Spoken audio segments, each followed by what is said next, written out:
இப்ப நீங்க பாக்குற இந்த ஊர்ல இருக்க எல்லாருமே ஜாம்பியா மாறிடுறாங்க. அந்த ஊர்ல மாட்டிட்டு இருக்க ஒரு 2 பேர காப்பாத்தி கூட்டு போறேன் அப்படின்னு சொல்லிட்டு ஒரு போலீஸ்காரரு வராரு. ஆனா காப்பாத்துறேன்னு சொன்ன அந்த போலீஸ்காரரையே ஜாம்பி கடிச்சு அவரையும் ஜாம்பியா மாத்திடுது.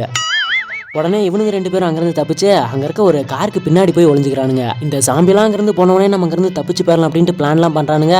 ஆனா அங்க அலையறத பார்த்தா இதுங்க போற மாதிரியே தெரியல. சரி அதுக்குள்ளேயே பூந்து அங்கிருந்து வேகமா ஓடி தப்பிச்சிடலாம் அப்படின்னு பாக்குறானுங்க. இவனுங்க ஓடும்போது இவனுங்களை பார்த்துதான் அங்க இருக்க மத்த ஜாம்பிலாம் பயப்படுது. அவனுங்களுக்கு பக்கத்திலே ஒரு காருக்குள்ள கண்ணாடிலாம் உடைஞ்சு போய் ஒரு ஃபேமிலியே சாம்பியா மாதிரி உட்காந்துருக்காங்க. இவனும் போயிட்டு சும்மா அவங்க கிட்ட கையை நீட்டுறான். இவனை பார்த்து தான் அந்த காருக்குள்ள இருக்க எல்லாருமே பயப்படுறாங்க. அப்படியே எந்த சைடு ஒரு சின்ன பொண்ணு இவங்களை கடிக்கலாம் அப்படின்ட்டு கிட்ட வரும். ஆனா அந்த பொண்ணோட அம்மா அப்பா அந்த குழந்தைய பிடிச்சிக்கிட்டு அவங்க கிட்ட எல்லாம் போவாதான் அவங்க பூச்சாண்டி அப்படின்னு சொல்லி விட மாட்டேங்கிறாங்க.